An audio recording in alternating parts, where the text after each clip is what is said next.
It was quite tough to balance the business side and the technology and build up both alone. So I tried to find co-founders in my network, but also ones with a job ad, but nothing really worked out. I needed people who would put heart and soul into building the company together with me.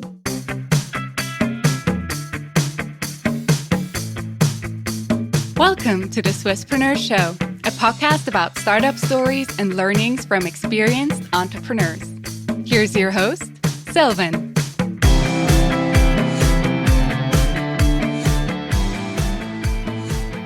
Murielle, a very well welcome to the Swisspreneur Show. It's a pleasure to have you as a guest today. Thank you so much, Sylvan. It's a huge pleasure for me to be here. You are the co-founder and CEO at qCella, a B2B hardware spin-off from ETH Zurich that revolutionizes the heating of products like car seats, car interiors, and also wearables. What actually motivated you to start your own company in the first place? Let me go a little bit back to answer this question, because it all started during my doctoral studies at ETH Zurich. Originally, I wanted to make an electrode for flexible devices. And these electrodes should not be made of plastic, but of renewable materials. So I tried to coat cellulose fibers with copper and make a well-conductive paper out of it. But then, by coincidence, I did not coat the cellulose fibers, but I filled them completely with copper particles. So a new material was born. And with these copper inside cellulose fibers, I could now not reach well enough conductivity anymore for the electrodes, but exactly the right resistance for resistance heating. And that was when qCella and our homogeneously heating mats were born. So now back to the question, what motivated me to start my own company was actually twofold. So first, the chance to help and innovate an industry stuck a little bit in the last century. And second, to build a company that is as close as possible to what I want an employer to be like. So already with our 3 co-founders and our 3 interns today, we are doing our best to really live our culture every day, and we are already having many structures in place that will be then necessary as we grow. Amazing. I love that background story. Thank you for sharing that. And I think that's a wonderful motivation to have to build the company that you want to work for yourself. Another very important aspect of starting a company is, of course, the timing, right? So why are you working on the heating, the revolutionizing of the heating parts right now? Why is the time right for you right now in this very moment? Yeah, I agree. This is a very, very important question. And we are actually kind of piggybacking on the boom of electric vehicles and wearable heating. So electric vehicles, they require an energy efficient heating solution that does not drain the battery so quickly in winter, because this reduces the range of these vehicles, which is still one of the biggest drawbacks compared to fuel-powered vehicles. And then with our flexible, paper-thin and homogeneously heating mats, we offer a more energy-efficient and more easily customizable heating technology design, so that compared to the heating wires that are currently used. So, for example, to heat car seats or car interiors. And then the wearable heating side, so wearable heating also still relies on this rigid, bulky, and energy inefficient heating wire technology. But with the energy crisis, this slogan, "Heat the human, not the home" by Martin Lewis, is not a slogan anymore, but it really led to a renaissance of the wearable heating, like heated clothing and shoes. And it is also reflected in a large growth potential. So that's actually what makes us actually being at the right moment and right time with our heating technology. I love that. It makes you rethink a few things and how we do them or used to do them in the past. You also mentioned your co-founders. Of course, to make that dream come true, you also need the right team. And what experience does your team bring to the table? So first, let me mention that we are 3 co-founders, and we all have a technical background in either material science and or electrical engineering.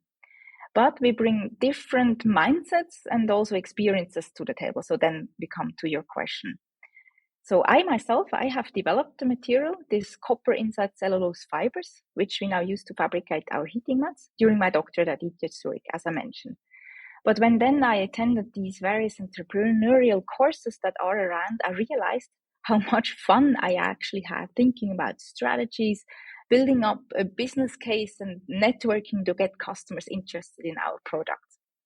So now I passionately take on business development, marketing, sales, and fundraising as the CEO of qCella.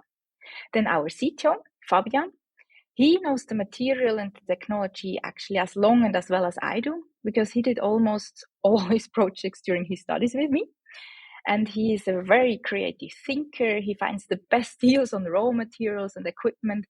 And he also has 1 year of process engineering experience from Sensirium, so a market leader in sensing technology and also former ETH spin-off. So within qCella, he is responsible for further product development, upscaling, and R&D. Then finally, our COO, Vede, he complements us with his experience as consultant and entrepreneur from two small bootstrap startups. And his main tasks are business operations and financial accounting. He gave qCella now the necessary structure to run more efficiently, I would say also more smoothly. And he is also building up our company structure in a way that we are ready to grow. That's not just something that we need at the moment, but something that we will need over the next years.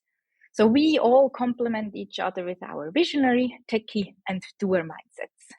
Amazing. Sounds like the real dream team. And together, you already have built and achieved quite some significant milestones. Can you share what you already have achieved together so far? Yes, of course. We are proud of many things, but let me start in August 2023, when we completed the third and final stage of Venture Kick. That was a huge achievement for us. And over the course of this program, we have, I'd say, been pushed to our limits, but I mean that in a very positive way, because without it, we would not have been able to develop as quickly as we now have. And additionally, the coaching was very helpful. We also got a lot of visibility, and of course, also our first convertible loan of 150,000 Swiss francs. But we are also very proud to have secured already sales from pilot projects worth tens of thousands of Swiss francs. For the exact amount, people have to check our pitch deck. In addition, we have also a number of proof of concept studies running with companies that operate on a global scale. So this is very, very exciting. And shortly before Christmas, we were also one of the winners of the IMD startup competition. So starting in fall 2024, we will be working with executive MBA students on our further business development. And that's something we also look forward to very, very much. Then maybe one more sentence for more on the technical side.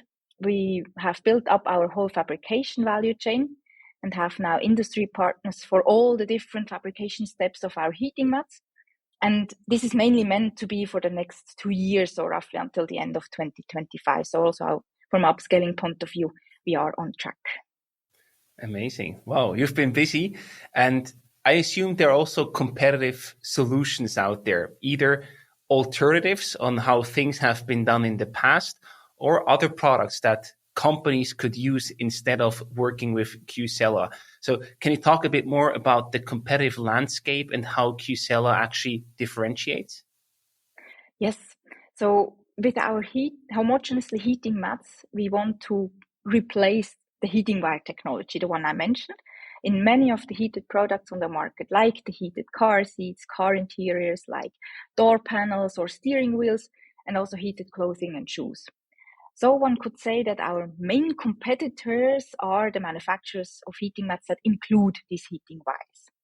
Compared to them, our advantages are, I'd say, but I'm from qCella, that are quite obvious. So our heating mats can be cut into almost any shape and size, which you cannot do with a heating wire because then you break them. And our heating mats also provide, because of that, a better design flexibility. Then they heat homogeneously, and consequently, they do not require so-called upholstery layer, which is necessary in the case of heating wires to spread the heat coming from the wires evenly. So we don't need that upholstery layer.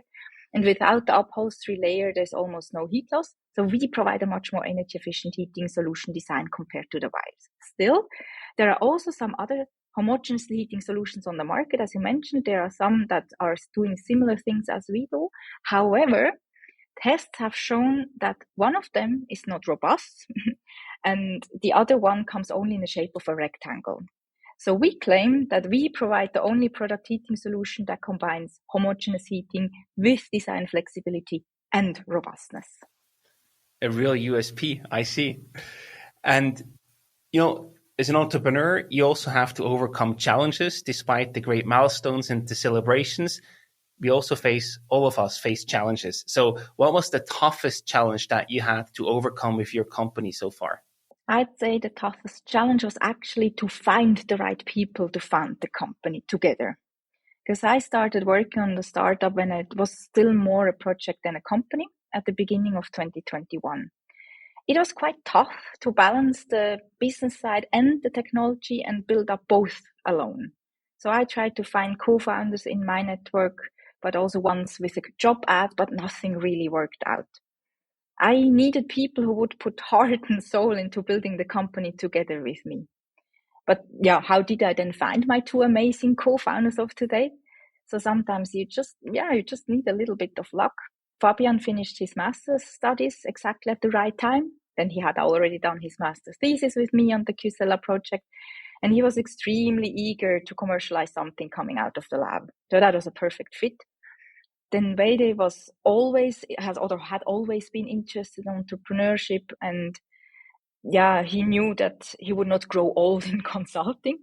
So I know him also from our studies, and we often talked about qCella. He also gave us great advice before he joined the team. And then when Fabian and I decided that we need or want a third co-founder, Vede was ready to take the next step after consulting and did not hesitate a second and joined our team. Wonderful. Another challenge I could also imagine is you mentioned sort of the different appliances or applications of qCella, one more in the car industry, the other one more in the wearable devices like gloves or shoes. Is that also a challenge for you in terms of finding customers or companies to work with? Because I assume these two different applications are quite different from a sales perspective, or also from sort of the negotiations and how you then actually apply qCella in there. How do you experience that? Is that sort of an advantage for you, or is it also a challenge because these two different applications are quite different? First of all, it is an advantage because we can more or less use what we build up now, our whole fabrication value chain, for both of them. One is a bit like for the heated shoes, for example, or heated heating mats for heated gloves. It's smaller parts, but for then the car industry, we need upscaling. So this is an advantage that we can build it up right now, although the car industry or automotive industry is far in the future because we need more product development. We need to secure certain certifications, and we also need mainly cost reduction. So that's why at the moment we focus mainly on the wearable sector because there we have a much, much easier market entry because of lower barriers. And then over time, when we are still on the way, we can then focus more and more on automotive and then also make then our big revenues and with large volumes as soon as we have upscaled in the automotive market. We now have felt that when we talk to wearable heating, they usually like to have a finalized product to test already. And in the automotive industry, they are a bit more willing to develop the product together with us. So one of our pilot project customers is actually not from the automotive, but from the aviation industry. But since they have even more regulations, it's quite a good start for us. And they're really willing to help us do our product development with these pilot projects. For those, we also get paid. Amazing. And it sounds like it's all part of a bigger master plan. That makes a lot of sense. Definitely. And to execute this master plan, you also need funding. So you are currently fundraising. Can you tell us a bit more about how much money you are looking for and what these funds will be used for? Yes, gladly. We are working on a pre-seed round at the moment, and we aim to close 600,000 Swiss francs by the end of the second quarter of 2024, so by summer. We need this money to launch our first product. So it's good that you mentioned before the difference between wearable heating and the wearable heating market and the automotive industry. So our first product will definitely be heated insoles for rigid shoe structures like safety shoes or hiking boots. And to do that, we want to or need to hire 2 people to help us with scale up and production and also to finalize our minimum viable product. And we need some upscaling equipment. And the things we can achieve with the money from the pre-seed round, what I mentioned now, this will make us then ready for the larger seed round in 2025, when we are looking not just for several 100,000 Swiss francs, but for several million Swiss francs. And these funds then will allow us to enter the automotive market in 2027. At least this is our plan. But this will also require, as I mentioned, further product development, certifications, and cost reduction. But our vision is to help move away from these traditional methods of heating that heat the whole environment, and to shape a future where personal comfort of being warm and energy efficiency go hand in hand. Amazing. I love that. And for anyone who would like to learn more about your case, they can, as you mentioned before, sign up for the Swisspreneur Syndicate to receive your pitch deck, access it, and make their own due diligence and assessment to decide if they would like to invest. And they can find all of that at swisspreneur.org/syndicate. So Murielle, now to wrap up the conversation, we also have some rapid fire questions to get a bit more behind the scenes and behind the curtain to see who are you as a person, not only as the entrepreneur. So I start right away. What was your first summer job, or summer job in general, as a teenager? Actually, most summers I enjoyed, I would say, a well-deserved break. I'm glad that I did that, because as soon as I started with my studies at ETH, this changed, and has changed until today. There is not that much summer left. But once, still to mention one job, once I worked as at the staff office of the city of Lucerne, and I tidied up the archive of employee dossiers. That was interesting. I imagine you found some interesting stuff there. Definitely. The second, what are you most proud of in your life?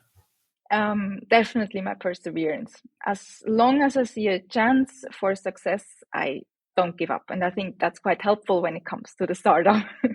100%.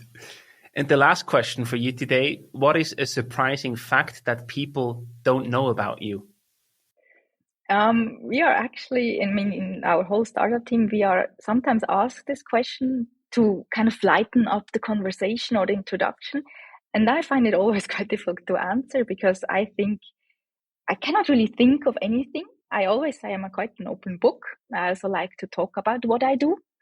But 3 years ago, and that's for me a bit a fun fact, it would have been the fact that I want to build my own company. So family and friends would have been surprised that I want to build my own company. Today, no one is surprised anymore, but 3 years ago, that was definitely something special. Nice. And here you go, doing exactly that. Fantastic. Yes. Murielle, thank you so much for coming on the show. We wish you best of luck with the upcoming fundraising and further development of qCella. And again, we're really happy to have you on the Swisspreneur Syndicate. Of course, this is no investment advice, but if anyone wants to see your pitch deck and check out your documents, they can do so at swisspreneur.org/syndicate. All the best, Murielle, and I'm sure we'll talk again soon on the show. Thank you so much, Silmon. I would like that.